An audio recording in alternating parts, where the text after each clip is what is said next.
नमस्कार बंधुरा पाड़ार रान्नाघरे आरो एकबार आपनादेरके स्वागत। तो देखुन सकाल सकाल आमी स्नान करे निएछि जेहेतु आज बृहस्पतिवार आजके आमी निरामिष तरकारी बानाबो। तो आज माछ मांस किछुई बानाबो ना, आजके निरामिष तरकारी बानाबो।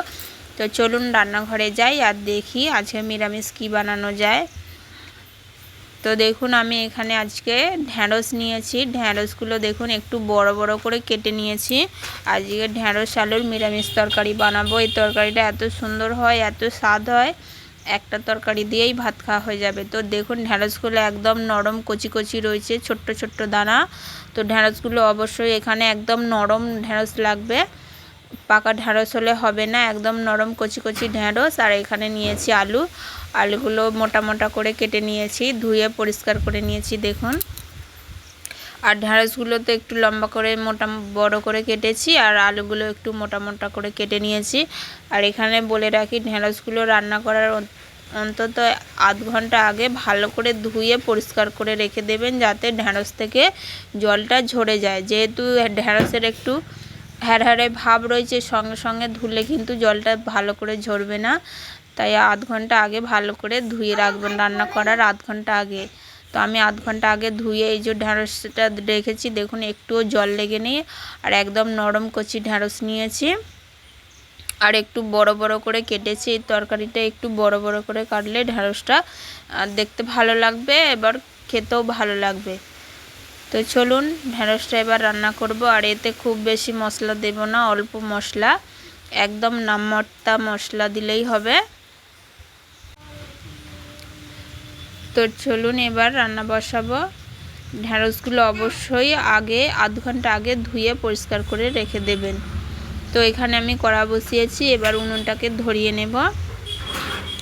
তো উনুনটাকে ধরিয়ে নিয়েছি, আর এই যে কড়া গরম হয়ে গেছে, এখানে তেল দেব,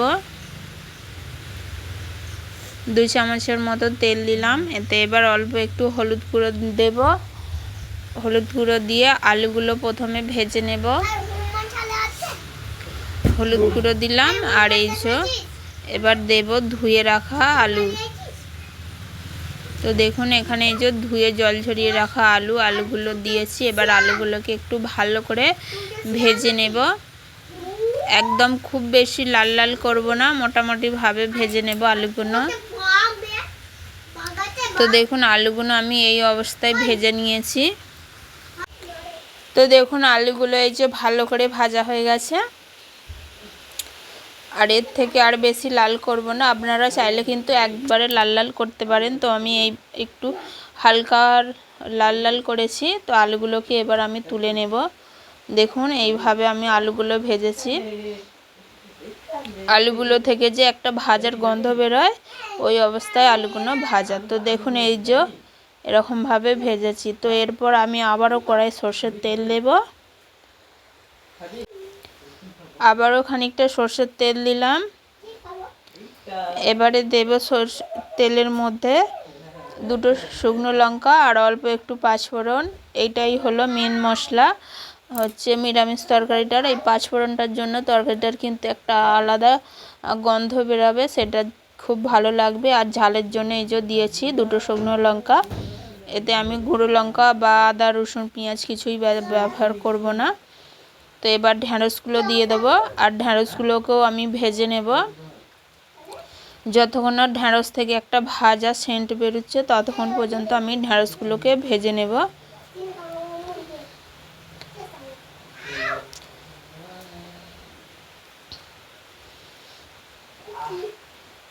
তো দেখুন এই যে ঢেঁড়সগুলো ভেজে নিচ্ছি, আর একটু ভাজবো। যতক্ষণ না ঢেঁড়স থেকে একটু খুব সুন্দর সেন্ট বেরোচ্ছে বা গন্ধ বেরোচ্ছে ততক্ষণ আমি ঢেঁড়সটাকে ভেজে নেব। আর এখানে দেব অল্প লবণ, অবশ্যই স্বাদ মতো লবণ দেবেন। আমি এখানে স্বাদ মতো লবণ দিলাম, লবণ দিয়ে আর একটু ভেজে নেব। একদম তেলে ছাঁকার দরকার নেই, তেলে ছাঁকলে ঢেঁড়সগুলো কিন্তু একটু শক্ত শক্ত হয়ে যাবে, ঘাঁটবে না।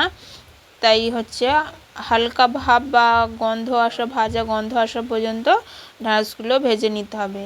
তো এখানে ঢেঁড়সগুলো ভাজা হয়ে গেছে, এবার আলুগুলো দিয়ে দিলাম, ভেজে রাখা আলু।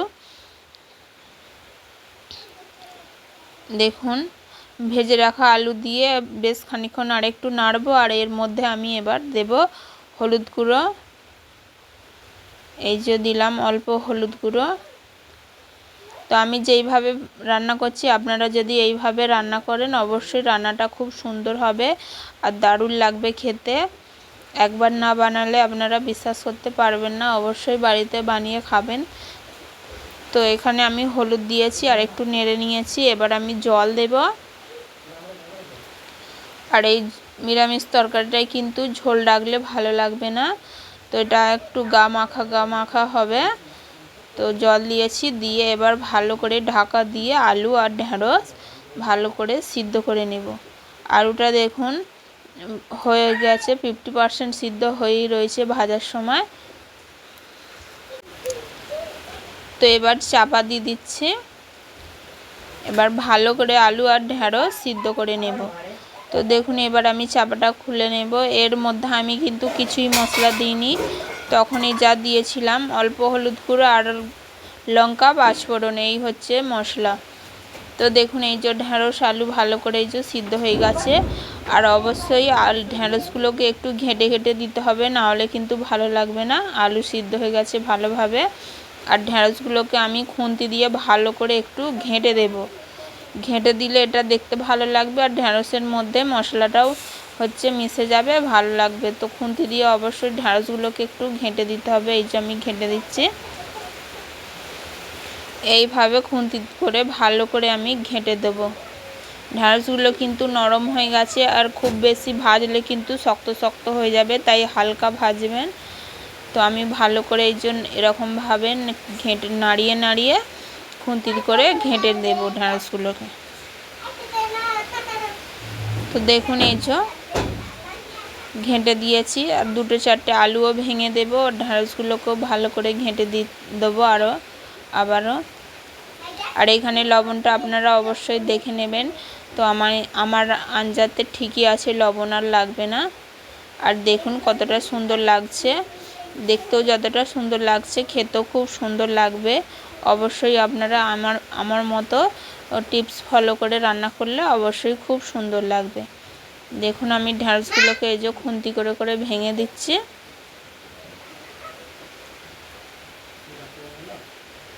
তো আমার ঢেঁড়স রান্না প্রায় হয়েই এসছে। এতে দেখুন জল নেই, একদম মাখা হয়ে গেছে।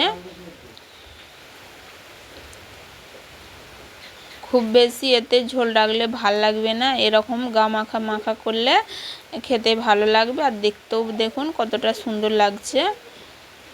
তো আমার ঢেঁড়স রেসিপি রেডি হয়ে গেছে, এবার আমি নামিয়ে নেব।